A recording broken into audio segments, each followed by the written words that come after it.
Yep. Hey folks, welcome to LinkedIn Live here with Dave Manica and Chris Morrison. Hey Chris, how you doing, sir? I'm doing great, Dave. How about you? I'm doing fantastic. So we're going to be continuing our conversations around disruptive products, agile market entry. And the topic today that you want to dig into is the myth of overnight market success. So we'll discuss the real disadvantages of a big product launch. We'll talk about how small and early markets can lead to huge market growth. And you can tell some stories. Chris might be a little bit of a storyteller for us, maybe. Yeah, we've Um, all got stories here or there. 10 reasons starting small leads to big market opportunities. So we got some cool things we're going to talk about. This concept of overnight success, it kind of peeves Chris off a little bit. So he might get a little, might get a little, Fired up. fired up and passionate here in a little bit. So let's talk about it. So Chris, here we go. Yeah, David. When we first, Where did we start? all right, when we first discussed this topic, it took me right back to my first time I heard about Facebook. That's what you're saying. It was already taking over the world, running through your MySpace. I can't believe you actually had a MySpace account. Did you have a MySpace account? No, I didn't, but I just remember, that was the big deal there for a while. And then Facebook, when it showed up, it just overwhelmed MySpace and blew them away.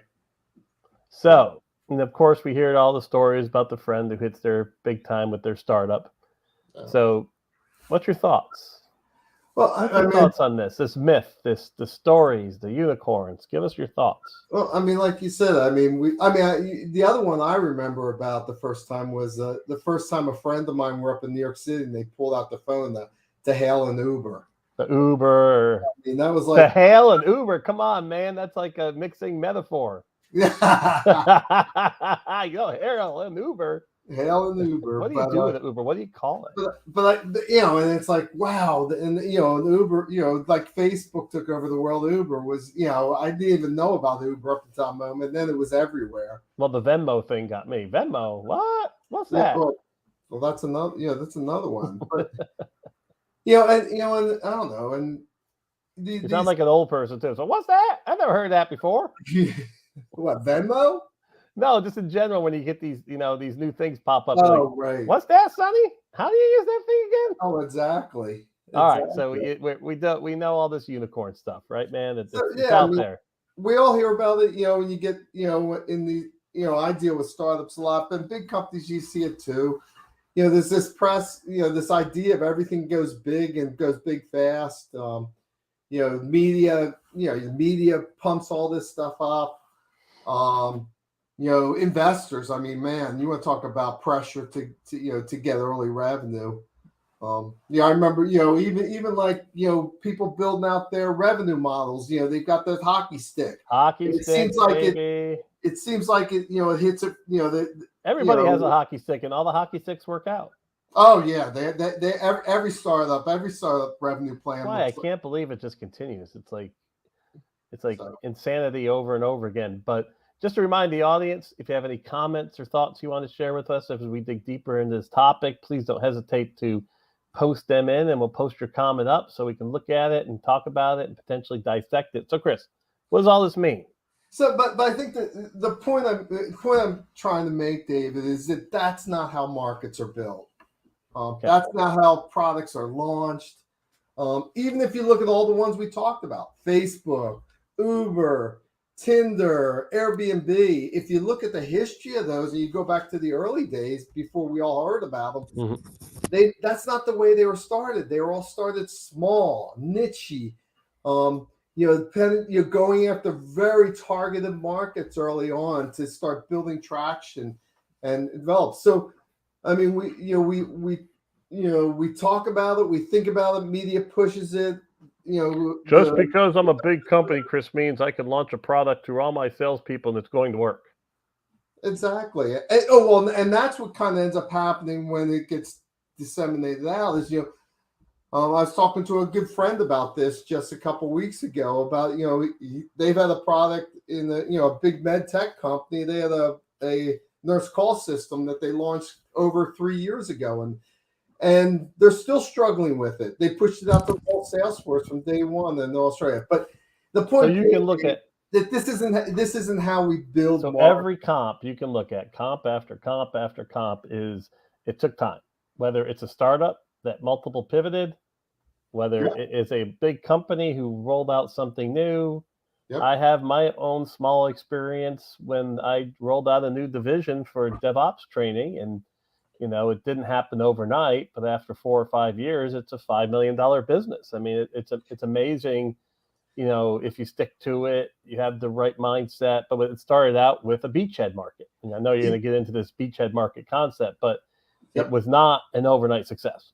Yep, it was not. And from my perspective, as I've progressed through my career, I think beachhead's too big an idea anymore. I think in the ones I've seen, the nichier and the smaller and the more targeted they are coming out of the gate, the more successful they tend to be over the long term. The ones that try to go big early on get lost, and they actually don't execute. And this idea of going small actually allows you to execute efficiently, effectively, but also it allows you to get the scale, which is the most important thing. Yeah. Much, much quicker. And we talk about, another example, Medtronic, one of the biggest med tech companies out there. They didn't start with a big, but they started as a repair shop, and in a garage up in Minneapolis somewhere, Minnesota somewhere, and a cardiologist came to him and asked him, "Listen, I had a patient die from with a pacemaker. Can you make a battery operated pacemaker?" And that's how Medtronic, very, very targeted, very small niche markets, and there's just huge.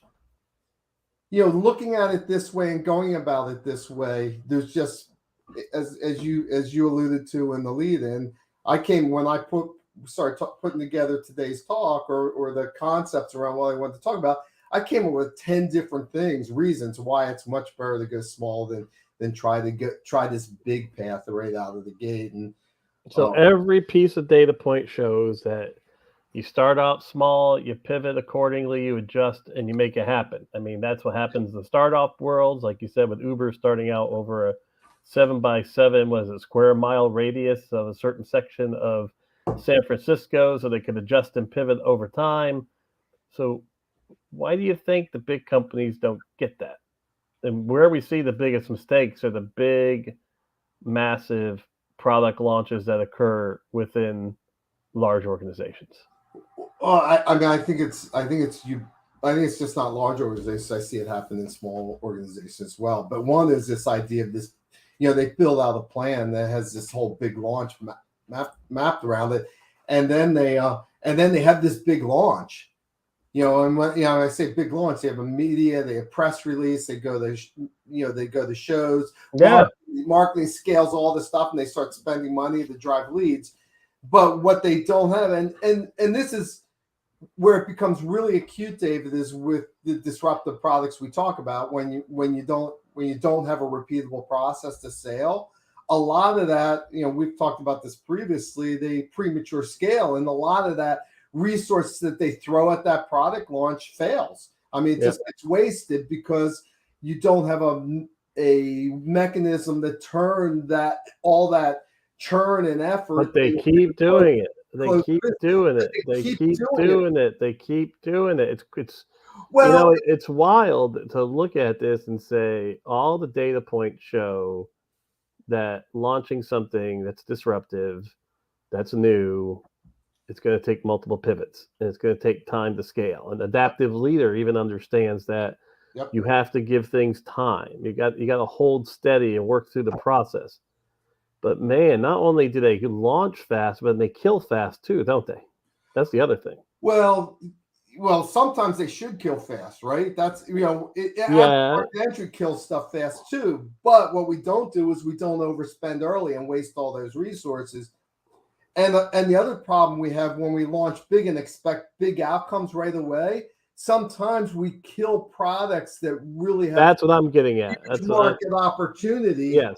Before we actually test them out and see if they thought your engine was going to be so great that it was all going to work out, and realizing that could have been the best thing since sliced bread, but you didn't give it the proper understanding, the proper, you Yep. know, go-to-market strategy to learn and adapt.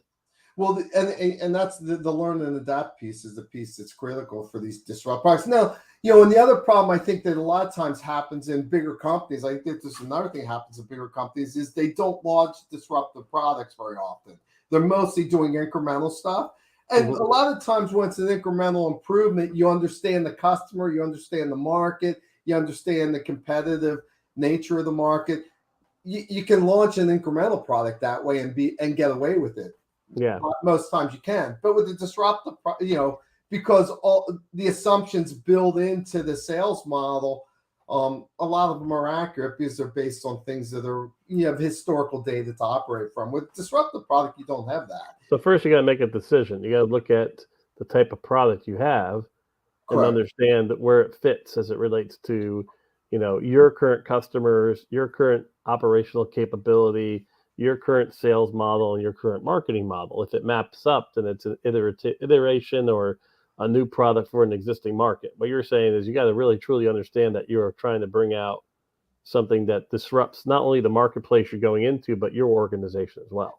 It was in the marketplace, the individual customer, and then your organization. Because frankly, launching a disruptive technology is a whole different process than launching an incremental product. That's really it. That's where, and sometimes companies do it as a protective mechanism. They do a spin out, which allows that spin out company to have a very myopic focus and operate like a startup. Right. But that necessarily isn't always the best way to go. So It, tell me, why is small better? what's that? Why is small better? So why a small better? One, so kind of I look at is I kind of break it out the 10 reasons I think it's better. I kind of break it out to one that's really important in the beginning, one's really important in the end, and then a whole bunch of really big, really sweet benefits that sit in the middle. But Okay. the first one that's really, really important is that when you're doing disruptive products, when you get small, the one thing that I'm looking for is how creating a big delta. And when I say delta, the delta I'm talking about is the delta between the problem that the customer has today and the difference in the improvement that happens from the solution that you're now delivering. So, if I've got if on a scale of 1 to 10, if the problem's a 4 and the benefit's 7, in a bigger market, it's going to be much harder for me to penetrate that market, get early adopters, get the innovators, finding those. Now, if my problem's a 2, like it's really a big problem, like they're really, the solution they're doing today is really poor and they're suffering, like patients are dying or something like that, or it's taking them, this is a procedure that takes them 2 hours, and then my solutions either saves patients, so the solution's a 9 or a 10, or I can knock 2 hours off of a 4-hour operating room case. Mhm. That I increase that delta. As soon as I increase that delta between the existing problem of today and the promise of the future, Mhm. it makes it much easier for me to enter markets now. It makes me much easier to get customers. It shortened the sales cycle. What's the logic of that? What's the rationale? Why? Why? Well, first of all, one is that you got to tap into, a couple things. One is you got to tap into the existing pain. If a customer is not having pain, or they're not, or their life isn't really, really bad because of in the area that you're addressing, getting their attention is almost, I'm calling on doctors and physicians all the time. Getting their attention, even to pitch to them, is almost impossible. Of course. Okay, so that's one of the whys. One is just getting in the door and talking to them. The other thing is that when the pain's that high, the innovators and the early adopters will already be looking for a solution to that problem if the pain's that high. So I'm looking for that. So They're already looking. I call this the difference of trying to push something into the marketplace as opposed to tapping into an existing pool, something that's going to pull me into the marketplace. You and I talked about this in another one where I had a client I was working with that was trying to sell into pharmacies and hospitals, and their technology could deliver chemotherapeutics more accurately, or the oncologists really didn't care about plus or minus 10% in the Yep. chemotherapeutic. But when we went to the pediatric pharmacy, their technology could actually save lives of newborns. And you want to talk about high pain, saving the death of a baby. Like you said, that's on the CEO and CFO's level too. Not just because they're good people, but they don't want the malpractice and the PR debacle that will cause. Exactly. So now if I had to pick where to go to chemotherapy, which was a much bigger market, a much bigger opportunity versus peds. Peds is easy because the pain's so high and the potential benefit of what I'm doing is so great. I'm potentially tapping into a pool, and as you comment, not just from the physician or the caregivers, but also from the administrative side. So you're addressing not a clinical pain, but you're also addressing the financial pain. So that's kind of the first thing. I'm looking to increase that delta, and the best way to do that, you generally can't do that when you go to broad markets. The way you tend to increase that delta or that sensitivity, high pain, high benefit is to go small. Well, that's the thing. You got to watch out. It's not just theoretical. You got to go in there and do the work, right? Oh, absolutely. But if you're calling on the wrong market, or you have to think segment, you're beating your head up against the wall. Whereas here, it's still, you and I talked about, it's still probably the hardest thing to do in business. It's selling to launch a disruptive technology, but this makes life getting in the door a lot easier. Now, can it be too small? I always get that. People always challenge me on that. Universe size. A product manager will always consider universe size as part of their process in doing the research. So from a universe size, it's big is good. From entering a market or getting an entry into a market, big is usually bad. So yeah. From an entry standpoint, you probably can't have too small a market as long as there's options or you can see potential paths to expand that market once you're in it. Okay. So the key thing is that I agree. So you're looking at this, say a smaller entry point gives you a lot more time to research and figure out the threshold of the pain versus the need, right? As you talked about, making that delta bigger and bigger. You want to delta as big as you possibly can. Then you also have to be thinking, what's the path? Where else does it go? Where does this stream of revenue move beyond this, and is it possible? Yeah, and when I'm preparing to go to market, David, I just look at a real broad sense of that. As long as the market, the universe that I can operate in is big enough, I don't really care much beyond that. Now, then my whole focus becomes, how do I enter the market? How do I find that initial entry point? Because the one thing I do know for a fact, if I'm pre-market and I'm looking at my market strategy, whatever I think is that secondary or tertiary market once I'm in the market, before I'm in the market, what I think it's going to be versus what it's actually going to be once I'm in the market and I have that market intelligence and knowledge of actually being inside the market, I can guarantee it's going to be a completely different plan. It's interesting you're saying, because you're taking it. You're also attacking it from a sales mindset too, where you want to be able to get in there and really truly be able to present and communicate to the potential buyers. And you're right in the fact that you don't know as you go into the second and third, say, what do they call it, separations, if you will, degrees of separations, which usually are a bigger universe size. You're not necessarily going to see know exactly what you're going to be saying to them. It's going to change, and you just have to learn how to adapt and flow through that. Yeah, but the other thing I'm saying here, David, is when you're inside the market selling in it, the example I was using earlier. So once I'm selling into the pediatric pharmacy around saving kids, infants, I'll have a whole different access to the larger pharmacy in the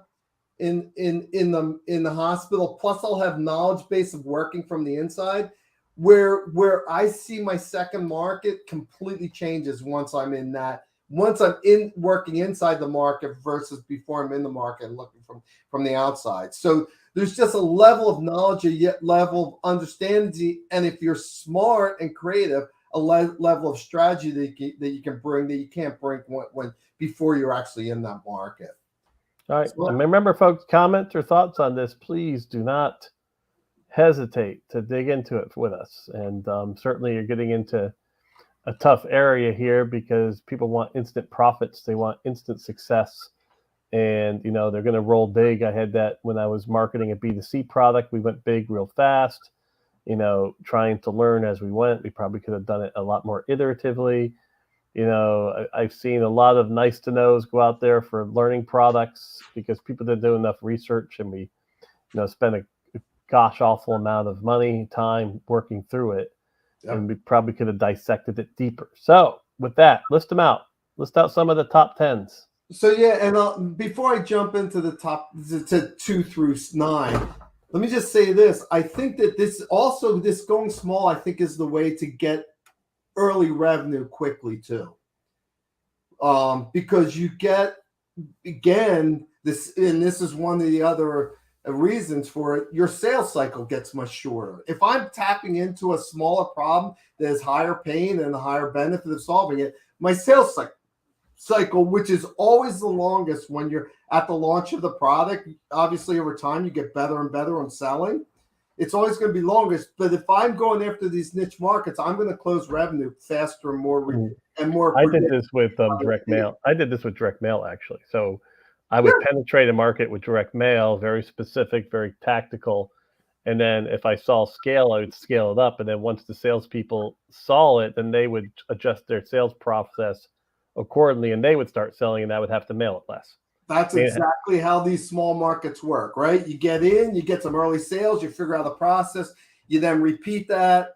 That's what we did. Improve it, and then you push. And now the salespeople believe to the rest of the sales force, and even though it's a small portion of the market, you're getting revenue from that portion, and then you start leveraging that into the bigger and bigger markets, and this is how you grow. And when you go broad and big, you get all these shotgun activity that's not concentrated and not repeatable, and you can't get and you don't see the revenue growth that's consistent there. B2C people did this all the time. I mean, they used to test.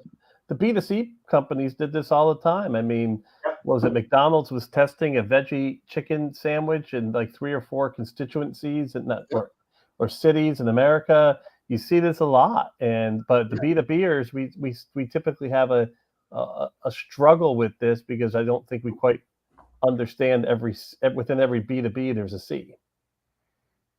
There's a buyer there. That buyer, you have to learn about that buyer. It's not just the institution buying. Yes. Okay, so you told us about 1 and so that's 2 and 9. 2 and 9. The other one's a shorter sales cycle, right? We talked about that. The other of my favorites are, one is you stay under the radar of competition. And this is one of the other things I hate about big product launches is you telegraph to all your competitors exactly what you're doing. When you go after these small markets, they tend to be under the radar of the competition out there. People aren't paying attention to them, and you can get market traction, market intelligence, and get and start building reputation in the marketplace without getting the attention of the competitors. So there's another one. You get to be a big player if you're a startup, and I've done this over and over again. You get to be a big player in a small pond, and that becomes a leverage point. You become quote unquote the expert, the market leader in a small pond. That can, and a lot of times that's where your leverage point becomes to getting into bigger markets. I did this with a startup I did in the genomic space we've talked about before, where we went after small government and small biotech labs. Mm-hmm. But what we learned from going after those labs is how to get into big pharma and the big big biotech. It wasn't where our competitors were. Our competitors were going on the discovery side. We went after the clinical side, which is where the leverage point became, and we became an expert in that area, and outcompeted the guys that had 10 times the resources as us. So the other thing this allows you to do, and this is really interesting, Dave, it allows you to stay lean and efficient early on. When you go small, you don't have to build out a big sales team to do it. You don't have to have a big marketing campaign to do it. You go after small markets, the resources you need to to market to actually and sell into that market are much smaller or much less. So not only do you conserve resources, and this is often one of the biggest costs of going big early is, and this happens with most startups or most companies launching products, is they don't hit revenue plan, right? Yep. The revenue we always overestimate what we're going to do and underperform. But what we don't underperform on is the expenses we expend. We scale up the team, we scale up the marketing, all that gets scaled. So now we have all these sales and marketing expenses are expended, but we're not getting the revenue results. I just went through that. And yes, it's the same client I talk about a lot that went through that same process. I had to pull all the marketing and marketing and sales system back in as we started to try to refigure out what the go-to-market work looked like because of it being a disruptive product. So, all right, so you have time to learn, right? And then that's what adds in there. You get, you have you have lower marketing costs. You have time to learn. The other thing that happens in small markets, David, is when you're a big player in a small pond, you can leverage the virality of it. If you're a small player in a big pond, nothing gets viral. When you have a big presence in a small pond, things do get viral. So you can start tapping in, the holy grail of marketing, right, is referrals and word of mouth. What's that? I think B2B doesn't realize it as much as the B2C, especially insurance salespeople, financial salespeople, accounting salespeople, or companies, heavy referral orientation. Yeah. I'm really trying to look at that as it relates to us and go more viral referrals and try to figure out ways to actually get them through some of the third-party providers as well. So that viral is important because then it touches market that you would never be able to touch before. And it drives down your costs of acquiring customers. Oh, big time. Yeah, the cost of market. Huge time. But you can't. But I mean, that's my point. The point is that if you try to be, if you're a small early player in a big market, or if you're just going after a big market, you can't.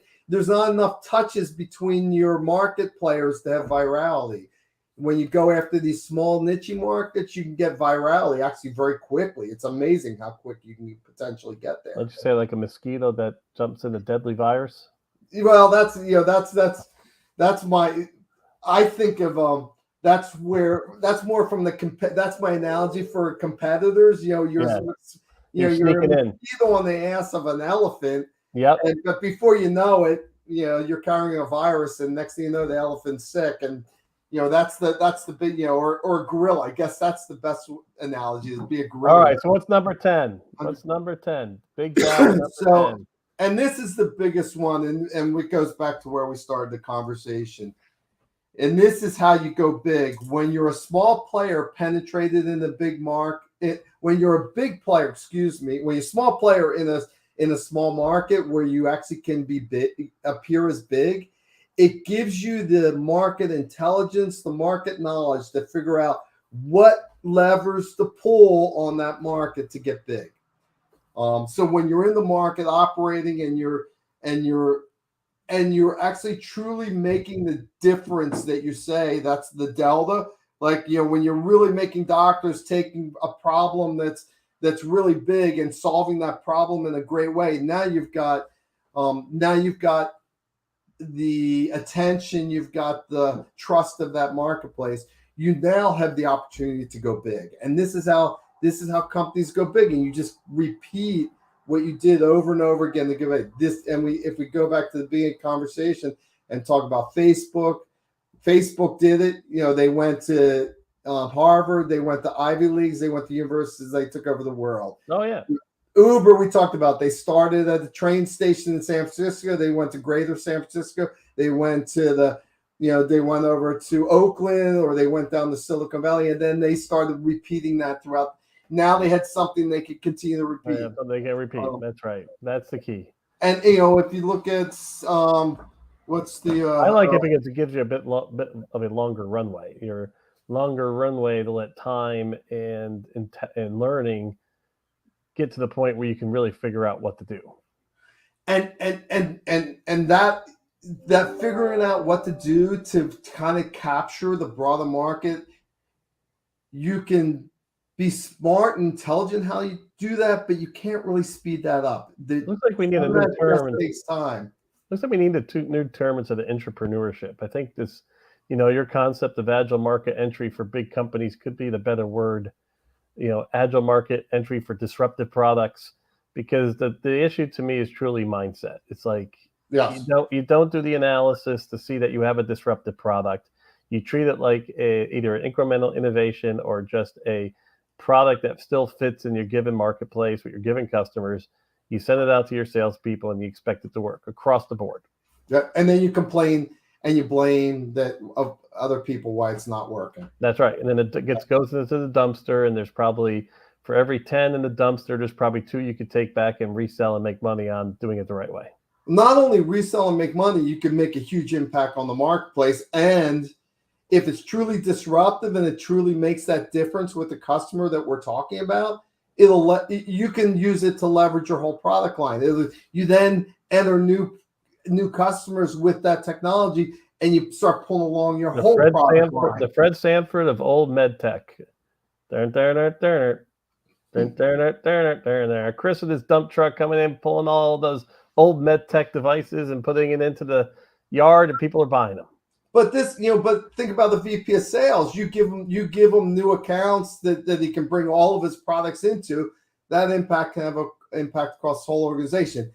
And instead of what happens is they go down this path that we talk about, launch big, don't have the impact, end up shelving that product, and they never can take advantage of what it can do across. And the startup hires too many salespeople too quickly, spends too much on marketing, ad marketing, social marketing, eyeball marketing. When they haven't done the process appropriately, then they have to decommission all that and restart again. And they most likely probably ran out of runway before they decommission. Yep. Or they've diluted the value of their company so much that their return on investment is going to go way down. I mean, this happens all the time. The upside of doing this well is enormous. The downside is kind of what we see happen all the time. In most cases. All right. Any last words? Let the folks go. If you have a last comment for us, please don't hesitate to share it. But Chris, any last words? No, I think we pretty much covered it today, David. I do like your pink shirt, by the way. It's very you look very good. I love it. I'm not in my typical home base. As you can see, I am blurred out because I share an office with a crazy person and she's very messy. So I have to blur it out. I don't know that, but I am in my pink thing. The one thing I will leave people with is I'm talking with some other folks to join us. I've got a reimbursement woman that I'm going to have join us for one of these. I've got a gentleman that's at a big med tech company that I want to bring in and talk about the challenges of doing this in larger companies. And then I have a long-term friend that's done this over and over again in startups. And we haven't figured out what we want to talk about yet, but you'll figure it out. You'll figure that out too. But we've got some guests that we're starting to line up for the future. Why small is better than big, and small takes you to big, or small gets you quickly to figure out what's wrong so you don't go big and waste a ton of money. Yep. All right, big dog. Great job. Thank you so much, Chris. Have a good one, all. Ending broadcast. Goodbye, everybody.